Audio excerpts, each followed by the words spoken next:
नमस्कार दोस्तों, मैं विकास और स्वागत है आपका नॉलेज यूनिवर्स 1 में। दोस्तों, आज से हम लोग अपने चैनल पर एक नई सीरीज स्टार्ट करेंगे सब्जेक्ट की, जनरल साइंस की, सामान्य विज्ञान की। और क्योंकि अपने चैनल पर एक जो जनरल स्टडीज संबंधित ज्योग्राफी की सीरीज चल ही रही है और अब इसके साथ साथ वीक में एक सप्ताह में हम लोग साइंस का भी एक टॉपिक क्लियर करेंगे। तो चलिए शुरू करते हैं। आज सबसे पहले जैसे कि आपको दिखाई दे रहा होगा बोर्ड पर, यांत्रिकी मापन। तो दोस्तों, जो यांत्रिकी है वो हमारे भौतिक विज्ञान का टॉपिक होता है और अगर मैं करूँ यह भौतिक विज्ञान की शाखा है तो इससे आप लोग समझ ही गए होंगे कि हम लोग सबसे पहले भौतिक विज्ञान को स्टार्ट करेंगे, फिजिक्स को।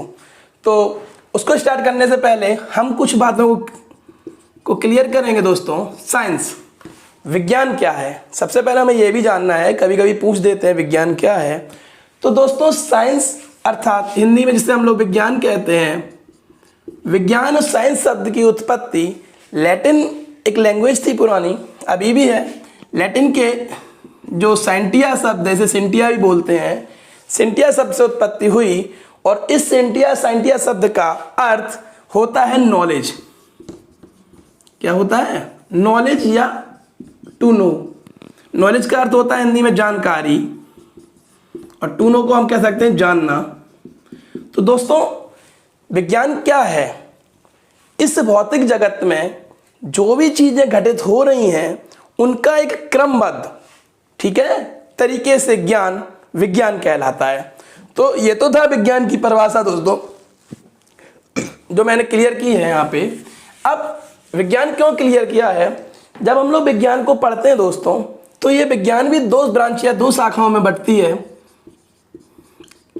एक तो हो जाती है आपकी नेचुरल साइंस, जिसे हम लोग प्राकृतिक विज्ञान कहते हैं, और एक हो जाती है फिजिकल साइंस, जिसे भौतिकीय विज्ञान कहते हैं। प्राकृतिक शब्द को हम लोग जानते हैं कि जब हम नेचुरल संबंधी कोई स्टडी करेंगे तो यह प्राकृतिक विज्ञान आगे चलकर जंतु विज्ञान और वनस्पति विज्ञान में टूट जाती है दोस्तों, जिसे जूलॉजी एंड बॉटनी कहते हैं हम लोग। और भौतिकीय विज्ञान भी अपनी दो ब्रांच टूट जाती हैं, जिसमें एक भौतिक और एक हो जाती है आपकी रसायन विज्ञान, केमिस्ट्री। तो हम लोग इन्हीं का अध्ययन करेंगे दोस्तों।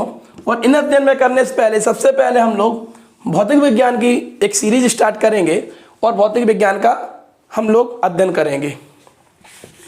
तो चलिए स्टार्ट करते हैं दोस्तों। भौतिक विज्ञान, फिजिक्स, भौतिक विज्ञान।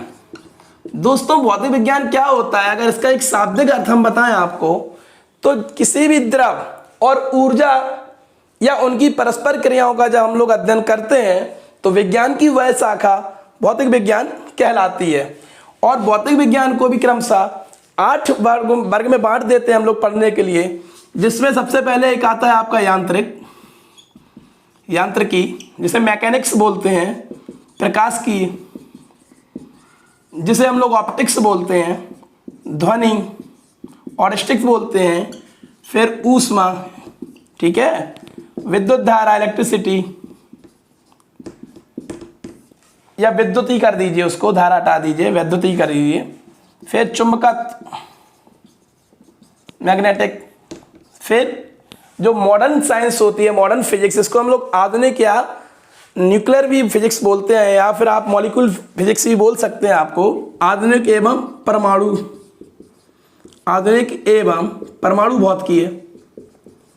और एक लास्ट में होता है आपका इलेक्ट्रॉन फिजिक्स, जो अभी जिसमें हम लोग देखते हैं, कहीं कहीं आपने पढ़ा होगा, क्वांटम फिजिक्स हुआ या इलेक्ट्रॉन फिजिक्स हुआ, न्यूक्लियर फिजिक्स हुआ, उनका अध्ययन करते हैं, ठीक है। तो इलेक्ट्रॉन भौतिकी लिख लीजिए। ये शाखाएं भौतिक विज्ञान की हैं, इनको हम लोग पढ़ेंगे। तो इसी को हम सबसे पहले आज स्टार्ट करेंगे। यांत्रिकी, जो आपने पढ़ा है, इसे अंग्रेजी में हम लोग मैकेनिक्स कहते हैं, ठीक है। यांत्रिकी में दोस्तों हम लोग क्या करेंगे कि सबसे पहले हम लोग उसका एक जो टॉपिक है मापन को पढ़ेंगे, क्योंकि इसी से मापन हुआ, गति के नियम हुआ, बल हुआ, सभी यांत्रिकी में ही आते हैं। तो मापन, मेजरमेंट जिसको बोलते हैं अंग्रेजी में दोस्तों, मेजरमेंट, मापन क्या है? तो पहले मैं इसको आपको समझाऊंगा, उसके बाद इसकी डेफिनेशन बोर्ड पर लिख दूंगा। मापन क्या है समझेंगे दोस्तों, कि किसी भी वस्तु, व्यक्ति या पदार्थ ठीक है, के क्षेत्र से संबंधित उसकी भौतिक राशियों, भौतिक राशि क्या होती है, जैसे किसी वस्तु की क्या भौतिक राशि होगी, उसकी लंबाई हो सकती है, उसका द्रव्यमान हो सकता है, उसका ताप हो सकता है। तो उन भौतिक राशियों का मूल मात्रकों की तुलना में, मतलब उसके मात्रा की प्रयोग करते हुए एक संख्यात्मक मान को हम मापन कहते हैं। समझ रहे हैं आप? कि सपोज कीजिए मैंने आपको एक लाइन दी कि बताइए इसकी क्या लंबाई है, यानी इसकी भौतिक राशि की बताइए क्या लंबाई है, इसकी भौतिक राशि की लंबाई। तो दोस्तों हमने इसको मीटर से नापा और हमने बताया कि इसकी 2 मीटर ये लंबाई है। तो ये जो संख्यात्मक मान आया आपका 2 मीटर, यह हुआ आपका मापन, मेजरमेंट, ठीक है। और यहाँ जो मीटर लगा हुआ ये होता है आपका मात्रक।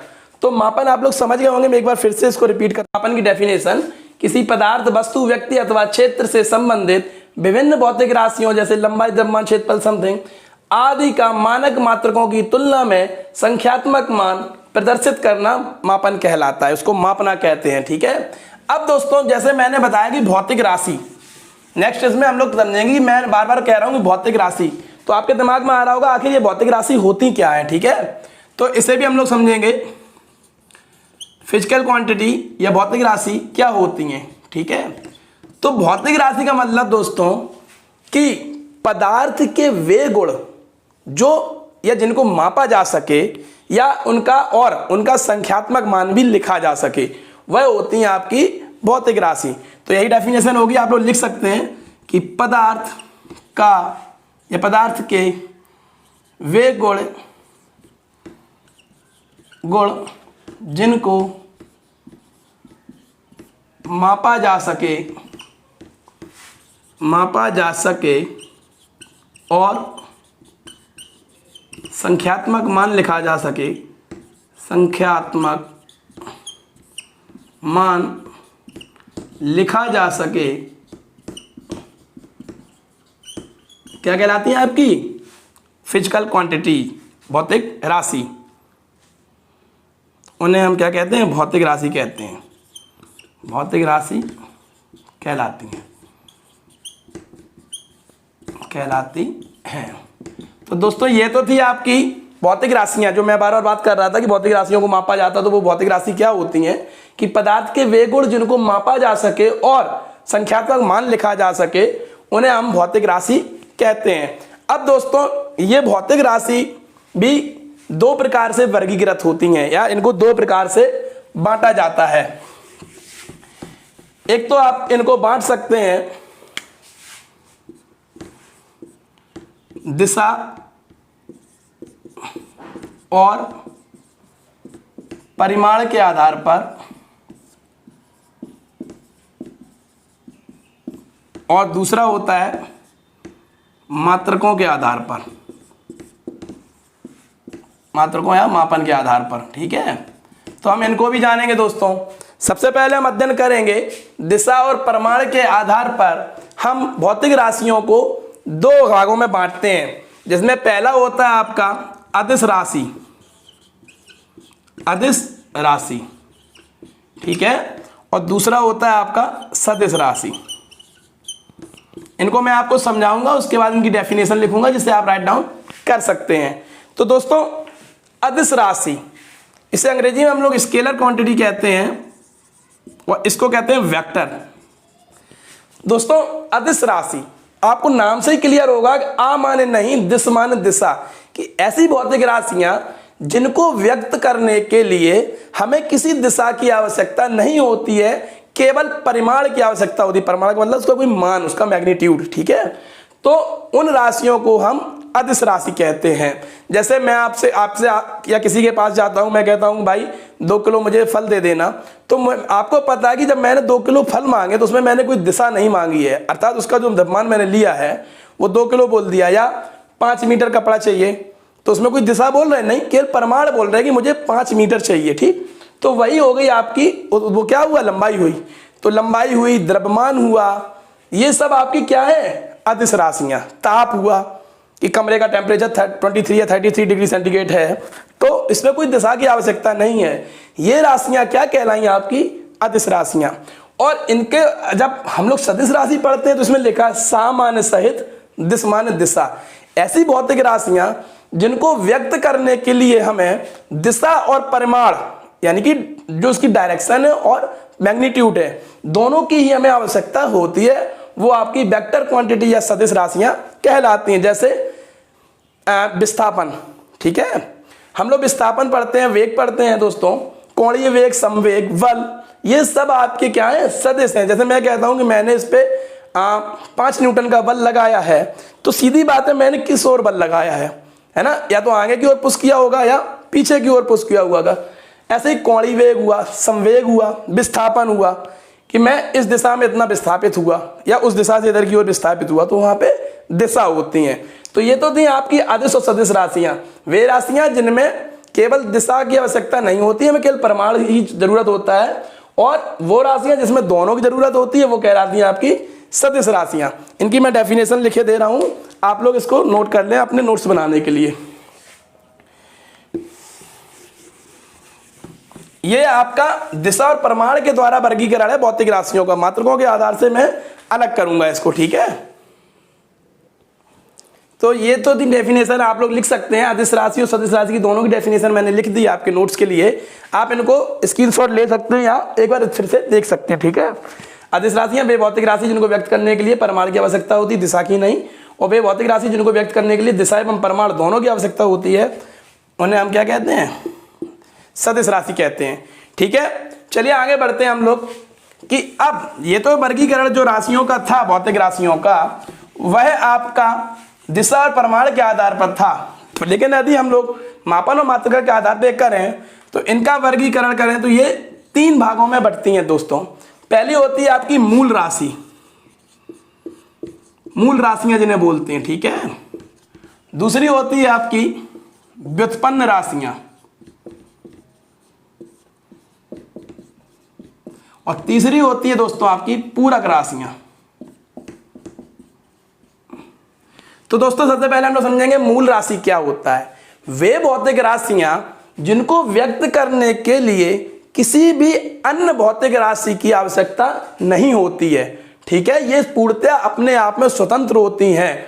जैसे लंबाई, अगर हम लोग लंबाई की बात करें तो उसमें किसी की जरूरत नहीं पड़ती, हम लंबाई बता सकते हैं, ठीक है। ताप हुआ और समय हुआ, इनको व्यक्त करने के लिए हमें किसी भी राशि की जरूरत नहीं पड़ती है। भौतिक विज्ञान में 7 मूल राशियां होती हैं दोस्तों, जो अभी मैं आपको नेक्स्ट में बता दूंगा जब इसकी डेफिनेशन लिखवाऊंगा, फिर भी मैं बताए दे रहा हूं आपको, जिसमें लंबाई, द्रव्यमान, ताप, समय, वैद्युत धारा, ठीक है, ध्यान दीजिए आप लोग, और ज्योति तीव्रता, और इसके बाद होता है पदार्थ की मात्रा,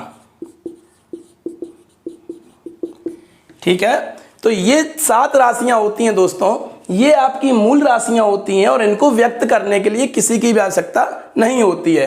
अब आते हैं हम लोग व्युत्पन्न राशियों पे, इस पे। तो दोस्तों व्युत्पन्न राशियां क्या होती हैं कि वे भौतिक राशियां जो मूल राशियों की मदद से व्यक्त की जा सकें। जैसे मैं बात करूं क्षेत्रफल की, तो उसका क्या फॉर्मूला होता है, लंबाई गुणा चौड़ाई, तो उसमें 2 मीटर इंटू मीटर हुआ, तब जाके वो मीटर स्क्वायर बना। यानी कि क्षेत्रफल को व्यक्त करने के लिए हमको लंबाई चौड़ाई यानी मूल राशियों की आवश्यकता पड़ी, तो वह हो गई व्युत्पन्न, यानी कि जो मूल राशियों से बने, और यह पूर्णतः स्वतंत्र ना होकर मूल राशियों पर निर्भर करती हैं दोस्तों, ठीक है। व्युत्पन्न राशियां बहुत सारी राशियां हैं दोस्तों, जैसे आयतन, क्षेत्रफल, है ना, कोणीय संवेग, समवेग, ये सब व्युत्पन्न राशियां हैं, ठीक है। मैं अभी इनकी डेफिनेशन लिख दूंगा, आप लोग परेशान ना हो, उनका आप लोग स्क्रीनशॉट ले सकते हैं। अब हम लोग बात करेंगे अपने तीसरे, पूरक राशि। आप कहेंगे ये पूरक राशि क्या है, तो दोस्तों कुछ ऐसी राशियां हैं जो ना तो मूल राशियों में आती हैं ना ही व्युत्पन्न राशि में आती हैं, उनको हम लोग एक विशेष वर्ग पूरक राशि में रखते हैं, जो है आपकी 2 पूरक राशियां हैं, जिसमें एक आता है आपका, लिख लीजिए, समतल कोण, और एक होता है आपका ठोस पृष्ठ का गोल कोण होता है, या घन कोण भी बोल सकते हैं इसको आप, घन कोण, ठीक है, ये एक ही बात है। तो ये होती हैं आपकी पूरक राशियां, और इन्हीं के वो पूरक मात्रा होते हैं जिन्हें हम लोग रेडियन और स्टेरेडियन बोलते हैं, जब इनको नापते हैं कोणों को।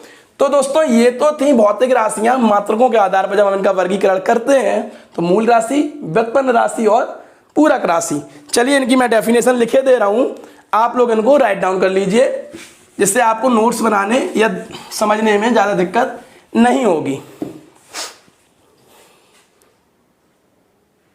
चलिए देख लीजिए आप लोग, ये मूल राशि की डेफिनेशन है कि जिन राशियों को व्यक्त करने के लिए अन्य किसी राशि की आवश्यकता नहीं होती है और ये पूर्णतः स्वतंत्र होती हैं, मूल राशि कहलाती हैं। लंबाई, द्रव्यमान, ताप, समय, वैद्युत धारा, ज्योति तीव्रता और पदार्थ की मात्रा। इसी प्रकार व्युत्पन्न राशि देखिए कि मूल राशियों की सहायता से व्यक्त होने वाली राशियों को हम व्युत्पन्न यानी किसी से उत्पन्न, व्युत्पन्न का मतलब क्या होता है कि किसी से उत्पन्न हो राशि कहते हैं। ये स्वतंत्र न होकर मूल राशियों पर निर्भर होती हैं। जैसे क्षेत्रफल हुआ आपका, है ना, मीटर लंबाई पर निर्भर है। चाल हुआ, ये दूरी और समय पर निर्भर है। आयतन हुआ, कार्य हुआ, बल हुआ आदि। तो दोस्तों ये तो थी मूल राशि और व्युत्पन्न राशियां। आप लोग देख लीजिए इनको एक बार और आप लोग राइट डाउन भी कर लीजिए अगर लिखना हो तो। चलिए अब तीसरी राशि हम लोग जानते हैं पूरक राशि, इसको भी लिखे दे रहा हूं।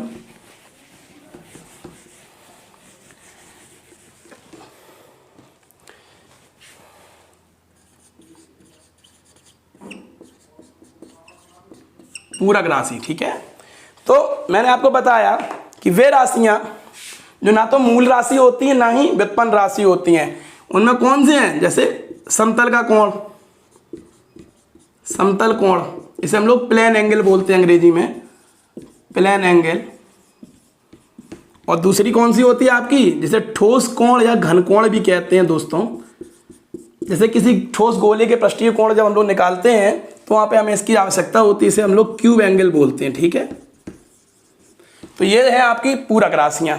अब मैंने आपको मापन बता दिया है, राशि बता दी जिसमें मैंने सदिश और अदिश राशि बताई है, और मात्रकों के आधार पर मैंने आपको मूल, व्युत्पन्न एवं पूरक राशि बताई है। अब शुरुआत करते हैं जो सबसे इंपॉर्टेंट है हमारा मात्रक, यूनिट। दोस्तों मात्रक क्या होता है, तो सीधी बात है कि जैसे हम लोग जब राशियों को जिनके आधार पर मापते हैं वह होता है आपका मात्रक। और मात्रक भी आपके उन्हीं राशियों की तरह तीन प्रकार के होते हैं। मूल मात्रक, दूसरा हुआ आपका व्युत्पन्न मात्रक,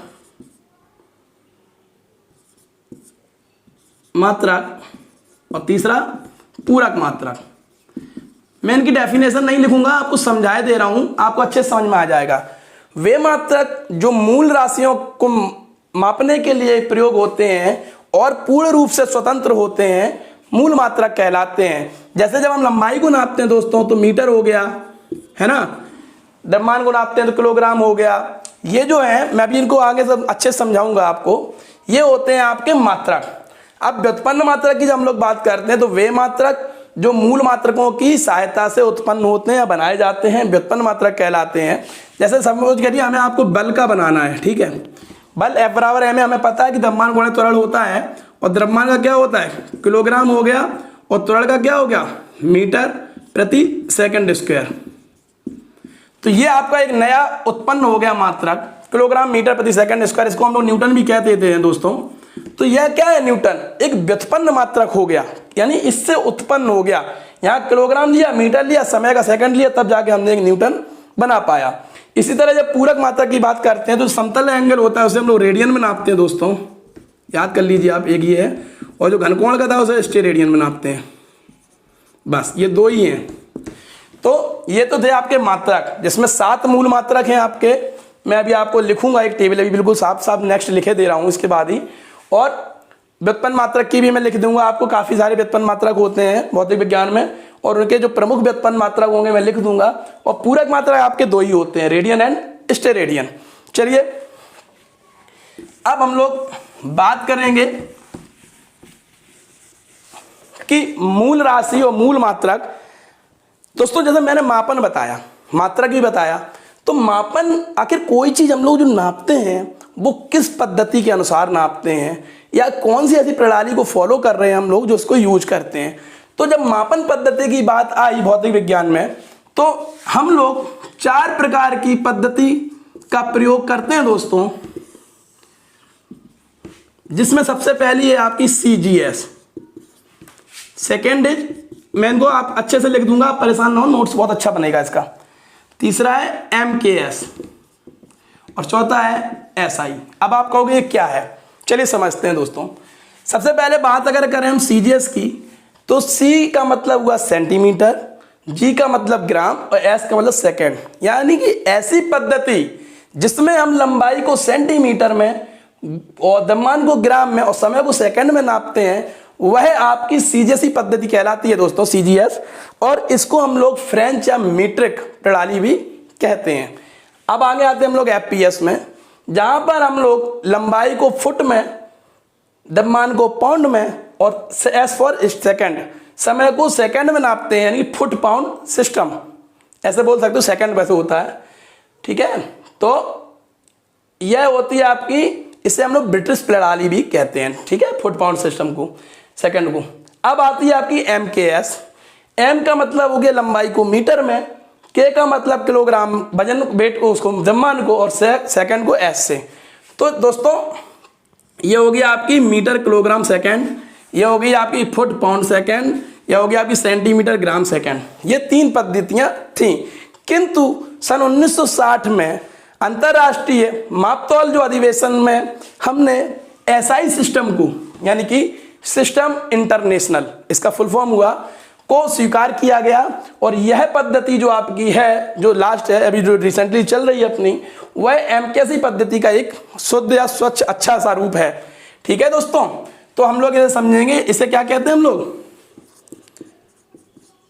सेंटीमीटर ग्राम सेकंड, इसे क्या कहेंगे हम लोग, फुट पाउंड सेकंड, इसे क्या कहेंगे हम लोग, मीटर किलोग्राम और सेकंड, और ये है सिस्टम इंटरनेशनल, लिख लीजिए अगर लिखना हो आपको, सिस्टम इंटरनेशनल। तो ये 4 पद्धतियां हैं जिसमें हम लोग मापते हैं वजन को, लंबाई को और समय को दोस्तों।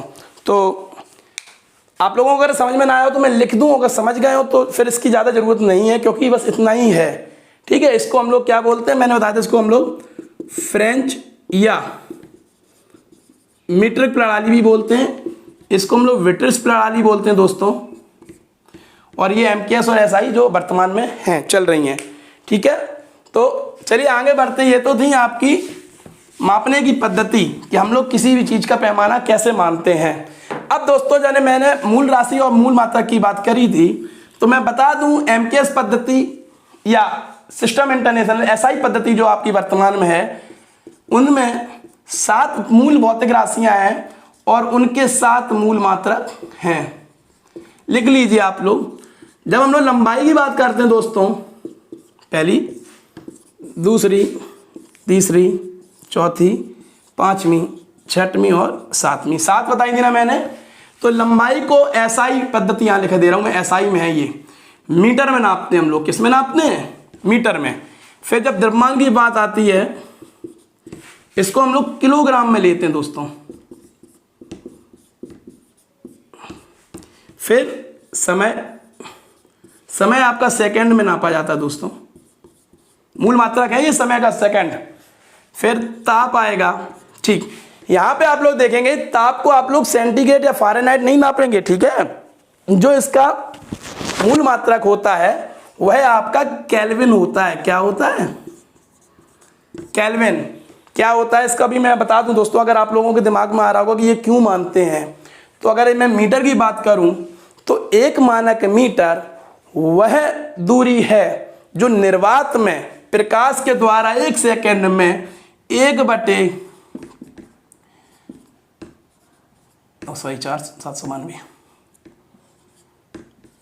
इतना हिस्सा कवर करती है, ठीक है, निर्वात में, ठीक। या अगर इसकी दूसरी परिभाषा आप लोगों से पूछ दिया जाए तो 1 मानक मीटर वह दूरी है जो फ्रांस के सेवरिस एक स्थान है, म्यूजियम है अंतर्राष्ट्रीय नापतोल का, वहां पर प्लेटिनम और इरिडियम की एक छड़ है दोस्तों, जो हमें पता है इनका क्षरण सबसे कम होता है, उनके बीच में लगे 2 खानों के बीच की दूरी को हम लोग 1 मानक मीटर कहते हैं। और यह प्रकाश का निर्वात में चली गई दूरी है, ठीक है, इतना हिस्सा है ये। ऐसे किलोग्राम, तो उसी प्लेटिनम और इरिडियम जो छड़ है उसके एक वेलन का जो वजन है उसे 1 किलोग्राम मानक वजन माना गया है दोस्तों। और केल्विन जैसे तो ये जल के जो त्रिक बिंदु, जो त्रिक ताप होता है उसका 1/2 273.16 हिस्सा माना गया है, जो आपका परम ताप मान लेते हैं हम लोग दोस्तों। ऐसे ही आप अब ज्योति तीव्रता की बात करें, ज्योति तीव्रता को हम लोग कैंडेला में नापते हैं दोस्तों, किसी कैंडेला भी बोलते हैं और कुछ लोग कैंडेला भी लिखते हैं, ठीक है, कैंडेला। ठीक, अब हम लोग पदार्थ की मात्रा की बात करें अगर, ठीक है, तो पदार्थ की मात्रा को हम लोग मोल में मानते हैं दोस्तों। अब कौन सा एक रह गया, लंबाई हो गया, द्रव्यमान हो गया, समय हो गया, ताप हो गया,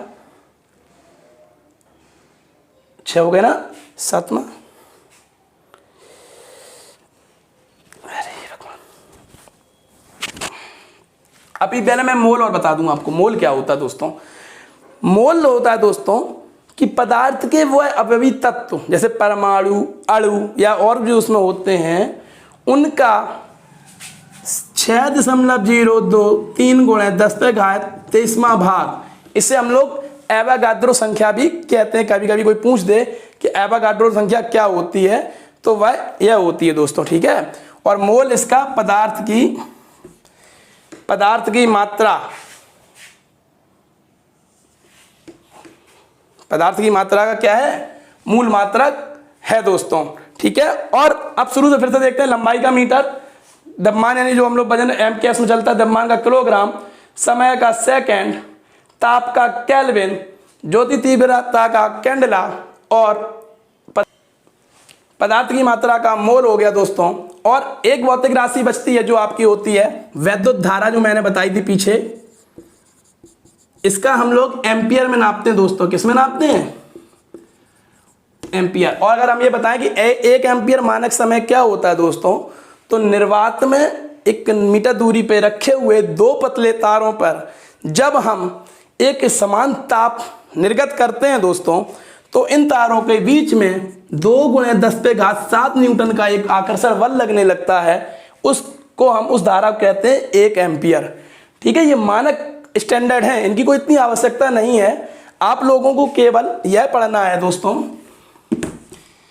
कि लंबाई का मूल मात्रक मीटर, द्रव्यमान का मूल मात्रक किलोग्राम, समय का मूल मात्रक सेकंड, ताप का मूल मात्रक केल्विन, ज्योति तीव्रता का मूल मात्रक कैंडेला, पदार्थ की मात्रा का मोल और वैद्युत धारा का एम्पियर। ये आपके 7 मूल राशि और 7 मूल मात्रक ऐसा ही स्टैंडर्ड में है। चलिए आगे बढ़ते हैं। अब हमने मात्रक भी सीख लिए दोस्तों। अब जो एक और इंपॉर्टेंट चीज है इसमें, जो टॉपिक आता है बहुत कम आप लोग कहीं पर पढ़ेंगे, कोटिमान, ठीक है।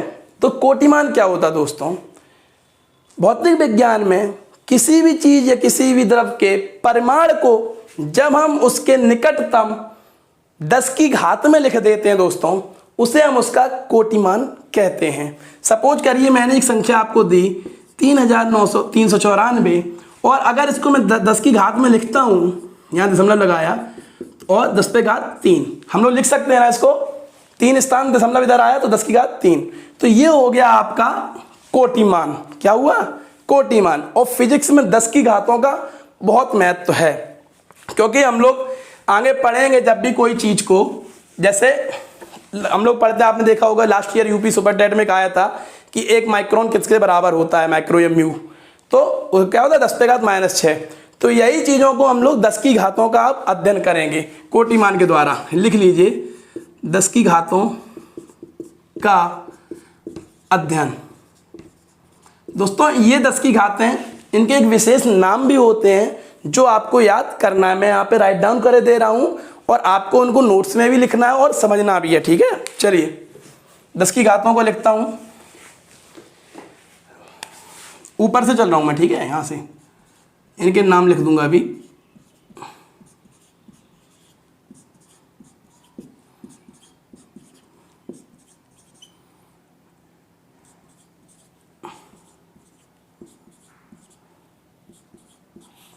दोस्तों जब भी हमारी धनात्मक घात होती है, ऊपर ध्यान देना है आपको, ये सभी धनात्मक घात हैं, ठीक है। और इस इधर मैं लिखे दे रहा हूं, आप लोग देखना, इधर से चल रहा हूं मैं।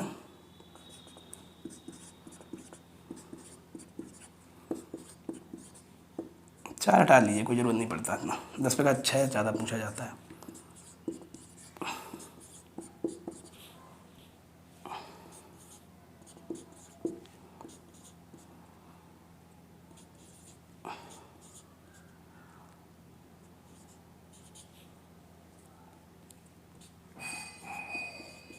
आप समझिए इनको क्या कहते हैं हम लोग, क्या नाम होते हैं और इनके क्या जो संकेतांक होते हैं वह क्या होते हैं। दोस्तों 10 की घात -1 को हम लोग सभी लोग जानते हैं, क्या बोलते हैं? चलिए कौन बताएगा? अब मैं तो ऐसे वीडियो में नहीं पूछ सकता हूँ, ठीक है। तो शुरू से जो सबसे ज़्यादा इंपॉर्टेंट होता है दोस्तों, यह बहुत पूछा जाता है, जिसे हम लोग माइक्रो सेकेंड कहते हैं। क्या कहते हैं? माइक्रो कह दीजिए, सेकेंड तो नहीं लगा रहा हूँ क्योंकि तो यूनिट में हो जाएगा। चाहे वो माइक्रोमीटर हो, माइक्रोग्राम हो या माइक्रो सेकेंड हो, यदि 10 की घात -6 लग गई तो माइक्रोन हो गया, और इसे हम लोग प्रदर्शित करते हैं म्यू के द्वारा, ठीक है। अगर 10 की घात -9 थे, वो भी मैं बता दूंगा, ये तो आम है, हम लोग सभी जानते हैं, डेसी सेंटीमीली कौन नहीं जानता है दोस्तों। ये देखते हैं 10 पे घात -9, इसको हम लोग नैनो कहते हैं। नैनो वाइडर से एन से इसको पहचानते हैं। 10 पे घात -12 पिको बोलते हैं इसको। क्या बोलते हैं? पिको, पी से प्रदर्शित करते हैं।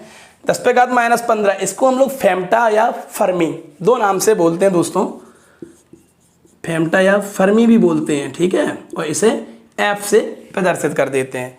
10 पे घात -18 को एटा बोलते हैं दोस्तों, और ये जो 10 पे घात 21 है इन्हें जेप्टा बोलते हैं, और इसे योट्टा बोलते हैं।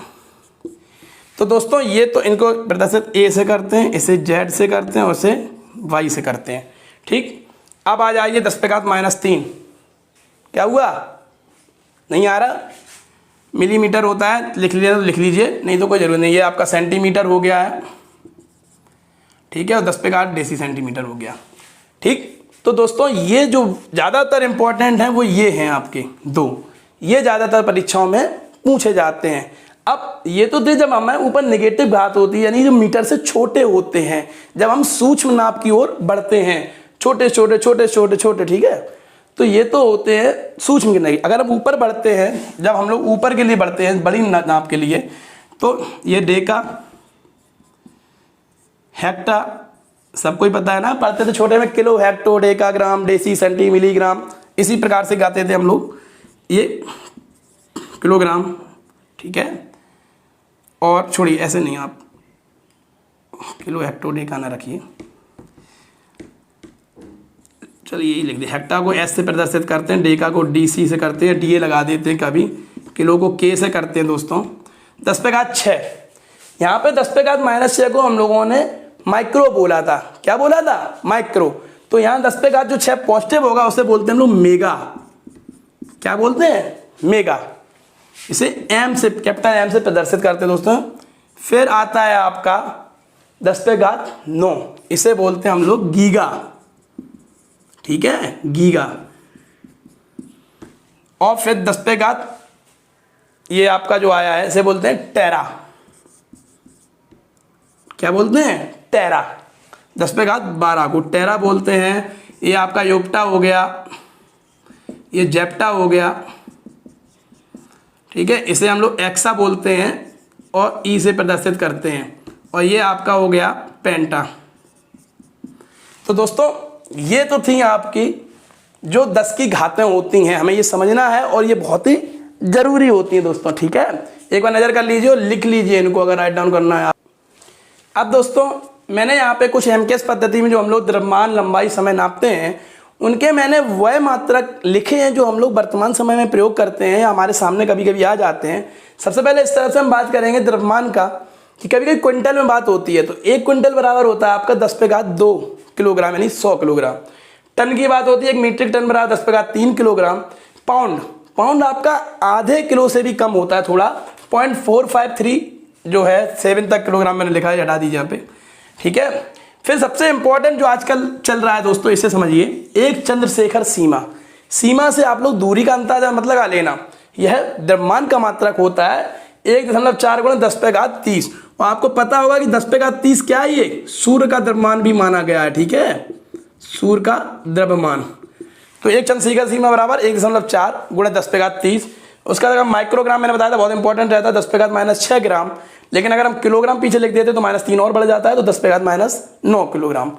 इसी प्रकार हम लंबाई की बात करें दोस्तों, 1 माइक्रो बराबर 10⁻⁻6 मीटर, 1 नैनो बराबर 10⁻⁹ मीटर, 1 अंगस्ट्राम, ठीक है, बराबर 10⁻10, इसे ए के ऊपर बिंदु को अंगस्ट्राम पढ़ते हैं, 10 मीटर, 1 पिको बराबर 10⁻12 मीटर, 1 फर्मी, जैसे मैंने बताया था फर्मी या फेम्टा बोलते हैं, 10⁻15 मीटर। समय की बात करें तो 1 मिनट बराबर 60 सेकंड, 1 घंटा बराबर 60 × 60 3600 सेकंड, 1 दिन बराबर 24 घंटा, 1 सप्ताह बराबर 7 दिन, 1 चंद्रमास बराबर 28 दिन, सौर मास 30 है 31 दिन का, 1 वर्ष 365 दिन का, और एक लीप वर्ष है वो 366 दिन की। ये तो दोस्तों ये वो मात्रक हैं जो हम लोग प्राय देखते हैं। लेकिन अगर हम लोग लंबाई की बात करें दोस्तों, मैं यहीं पे समझा दे रहा हूँ आप लोगों को कि जो मेन इंपॉर्टेंट आते हैं, जो पूछे जाते हैं, वह आते हैं प्रकाश वर्ष। जो दूरी का मात्रक होता है, जैसे हम लोग लंबाई कह रहे हैं दोस्तों, प्रकाश वर्ष, इसके पीछे वर्ष लगा होता है, इससे हमारे मित्र कुछ स्टूडेंट कंफ्यूज हो जाते हैं। प्रकाश वर्ष का मतलब होता है दोस्तों, यह दूरी का मात्रक है, और वह मात्रक जिसके द्वारा हम लोग खगोलीय पिंडों की दूरी या ग्रहों और उपग्रहों की दूरी का ज्ञान करते हैं, ठीक है। और 1 प्रकाश वर्ष बराबर होता है दोस्तों 9.467 × 10⁻15 मीटर। चूंकि दोस्तों ये 9-10 के बहुत करीब है, 9 समथिंग 9.5 के ऊपर है, तो हम लोग इसे जगह भी पूरा ही 10 मान लेते हैं, तो ये क्या हो जाएगा फिर 10⁻16 मीटर। तो यह होता है प्रकाश वर्ष की दूरी 10⁻16 मीटर, और करेक्ट वैल्यू होती है 9.467 × 10⁻15 मीटर। प्रकाश वर्ष की तरह दोस्तों एक और चलता है, इसे हम लोग बोलते हैं खगोलीय दूरी। ये दूरी के बहुत इंपॉर्टेंट मैं बता रहा हूं, यही ज्यादा पूछे जाते हैं। खगोलीय दूरी उसे a.u से प्रदर्शित करते हैं। ए का मतलब एस्ट्रोनॉमिकल, यू से यूनिट, ठीक है, खगोलीय दूरी। एक खगोलीय दूरी भी दोस्तों, खगोल पिंडों के बीच की दूरी हम लोग निकालते हैं, प्रकाश वर्ष से छोटा होता है, किंतु यह सूर्य तथा पृथ्वी के बीच की माध्य दूरी होता है। क्या होता है? माध्य दूरी, ठीक। माध्य का मतलब मीन डिस्टेंस की बात कर रहे हैं हम दोस्तों, ठीक है। तो माध्य दूरी क्या है? खगोलीय दूरी। पहले प्रकाश वर्ष हो गया, फिर खगोलीय दूरी है, और इसके बाद एक इंपॉर्टेंट आती है आपकी पारसेक।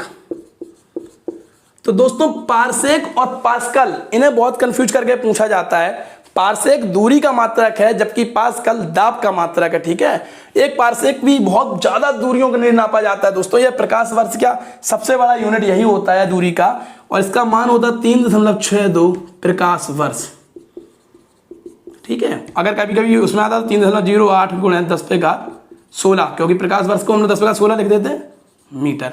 तो देख लीजिए आप लोग, एक प्रकाश वर्ष है, दूसरा खगोलीय दूरी है दोस्तों। और अरे खगोलीय दूरी का तो मैंने वो लिखा ही नहीं। खगोलीय दूरी होती है 1.495 × 10⁻11 मीटर, ठीक है, एक खगोलीय दूरी बराबर। तो यह तीन जो है वेरी वेरी इंपॉर्टेंट मैं करूंगा, आप लोग इसको ध्यान दीजिए। प्रकाश वर्ष, खगोलीय दूरी और पारसेक, ये तीनों ही दूरी के मात्रक हैं। चलिए बढ़ते हैं आगे। अब दोस्तों ये तो लगभग हमारे सभी दूरी और मात्रक तय हो गए हैं। अब हम अपने कुछ मेन जो व्युत्पन्न मात्रक ज्यादातर पूछे जाते हैं, जैसे न्यूटन किसका मात्रक है, डाइन किसे कहते हैं, जूल किसका मात्रक है, ये व्युत्पन्न मात्रक, व्युत्पन्न राशियां जो मैंने छोड़ दी थी लास्ट में भी पीछे, वह मैं आपके सामने लिखूंगा, बहुत ही इंपॉर्टेंट लिखूंगा, ठीक है। तो आप लोग ध्यान दीजिएगा। अगर मैं सबसे पहले बात करूं बल को हम लोग न्यूटन में दोस्तों एमकेएस पद्धति में प्रयोग करते हैं, लेकिन अगर सीजीएस की बात करते हैं तो इसे डाइन में करते हैं। और एक चीज और होती है, 1 न्यूटन बराबर 10⁵ डाइन, ठीक है। ये आपको याद रखना कैसे हो जाता है। अगर आप लोग चाहो तो मैं इसको दिखा सकता हूँ, चलिए आपको दिखा देता हूँ, थोड़ा सा टाइम बढ़ जाएगा तो बढ़ जान दीजिए। न्यूटन क्या होता है हमें पता है, न्यूटन होता है किलोग्राम मीटर प्रति सेकंड स्क्वायर, यही तो होता है। अगर इसको हम किलोग्राम को बदलें ग्राम में लिखें तो 10⁵3 लिख सकते हैं, गुणे मीटर को सेंटीमीटर लिखें तो 10⁵2 हो गया सेंटीमीटर बटे सेकंड स्क्वायर। तो 10⁵3 × 10⁵2 कितना हो गया? 10⁵5। सेम वैल्यू होगी ग्राम सेंटीमीटर प्रति सेकंड स्क्वायर। तो ये आपकी सीजीएस में बताएगी, देखो आ गया 10⁵5। तो यही आपको याद रखना कि 1 न्यूटन बराबर 10⁵5 डाइन। चलिए अब हम लोग कार और ऊर्जा, जिसको दोनों को कार और ऊर्जा, इन दोनों को हम लोग कहते हैं जूल में, यह इसकी इकाई है, मात्रक है दोस्तों। और अगर हम लोग सीजीएस, जैसे ये सीजीएस में थी अगर सीजे से बात करें तो इसको अर्घ से कहते हैं हम लोग। अर्घ भी कार और जूल का ही मात्रा है दोस्तों, ऊर्जा का, और 1 जूल बराबर होता है 10⁻⁷ अर्घ। वो 10⁻⁵ था, ये 1 जूल बराबर होता है 10⁻⁷ अर्घ। तो ये आपको याद रखने हैं, ये बल का मात्रा है, ये कार और ऊर्जा, मैं नंबर इनके डाले दे रहा हूँ नंबरिंग, ठीक। और 10⁻⁷ कैसे बदलेंगे, तो अगर आपको इसको भी आपको समझना है तो अब मैंने यहाँ पर और भी व्युत्पन्न मात्रा लिख के रखे हैं। जैसे दाब है, दाब को हम लोग पास्कल में प्रदर्शित करते हैं दोस्तों, याद रखना आपको। शक्ति को वाट में करते हैं, लेकिन ध्यान रखना शक्ति किसकी पूछ रहे हैं, कभी कभी लेंस की शक्ति भी बोल देते हैं, तो वह आपको भी याद रखना है, वो आपकी डायप्टर में चली जाती है, ठीक है। और पृष्ठ तनाव न्यूटन मीटर है। विद्युत आवेश, इसको भी याद रखना है, इसे कूलाम से प्रदर्शित करते हैं दोस्तों, इसका मात्रा कूलाम होता है। विभवांतर को वोल्ट से करते हैं। तरंग दैर्घ्य एंगस्ट्रम। और ओजोन की मोटाई भी कभी कभी पूछ देते हैं डॉप्सन से, इसका मात्रा क्या है, डॉप्सन, ये आधा बा बना हुआ है। ध्वनि की प्रबलता डेसिबल में करते हैं हम लोग। लेंस की प्रबलता हम लोग डायप्टर में करते हैं, बताया मैंने, प्रस्थ तनाव बता ही दिया है, न्यूटन मीटर। एक अश्व शक्ति, ये भी बहुत पूछा जाता है दोस्तों, तो एक अश्व शक्ति बराबर होता है 746 वाट। एक बैरल बराबर 156 मीटर, ठीक है, वो लीटर, सॉरी। तो दोस्तों यह तो थे आपके जो व्युत्पन्न मात्रक हैं, इनको भी आपको याद रखना है, ये ज़्यादा पूछे जाते हैं। सबसे ज़्यादा तो ये दाब पूछा जाता है, पास्कल वाला, ठीक है। तो ये आपके व्युत्पन्न मात्रक हो गए दोस्तों। अब आपको ज़्यादातर ये दाब याद रखना है, शक्ति भी आ जाती है, या डॉप्सन आता है इंपॉर्टेंट, ठीक है, विभवांतर, ये सभी आपको याद करने हैं। चलिए अब एक लास्ट पॉइंट और इसमें बचता है इस चैप्टर में, मापन में, वो भी सिखा देता हूं, कभी कभी पूछ देते हैं। विमा, विमा क्या है दोस्तों? दोस्तों क्या होता है कि जब हम लोग फिजिक्स में लंबाई को या जो होते हैं उसको एल से, द्रव्यमान मास को एम से और समय को टी से प्रदर्शित करते हैं, ये संकेतांक होते हैं दोस्तों। और जब कोई मात्रा क्या आ जाता है उसकी हम विमा लिखते हैं। सपोज करिए कि मुझे क्षेत्रफल की विमा लिखनी है। क्षेत्रफल क्या होता है आपका पता है कि मीटर गुणे मीटर होता है, ठीक है। तो मीटर की क्या हो गई, एल गुणे मीटर, इसकी भी एल हो गया संकेतांक, तो ये हो गया एल स्क्वायर। इसके एक बड़े कोष्टक में अगर बंद करते हैं तो ये हो गई इसकी विमा, ना भी लिखो तो ऐसे भी लिख सकते हो एल स्क्वायर। तो ये क्षेत्रफल की विमा हो गई। इसी प्रकार अगर मैं कह दूंगा आपसे चाल की विमा बताइए, तो चाल का फॉर्मूला होता है दूरी बटे समय, और दूरी के लिए आप एल यूज करेंगे लंबाई के लिए, समय के लिए टी करेंगे, नीचे वाले के ऊपर ले जाएंगे तो एल टी माइनस 1। ये ऐसे हम लोग विमा निकालते हैं दोस्तों। ये होती है विमा, व्युत्पन्न मात्रक की निकलती है विमा, ठीक है, क्योंकि ये तो संकेतांक में ही आ जाते हैं, कोई मतलब ही नहीं है, उसी प्रदर्शित कर देते हैं। तो ये है आपकी विमा। और इस प्रकार दोस्तों आपका ये मापन का चैप्टर समाप्त हुआ। आशा करता हूँ आपको ये पसंद आया होगा, और यदि आपको समझ में आता है कुछ भी तो मेरे चैनल को सब्सक्राइब करके शेयर कर दीजिए अपने दोस्तों के साथ। तब तक के लिए धन्यवाद।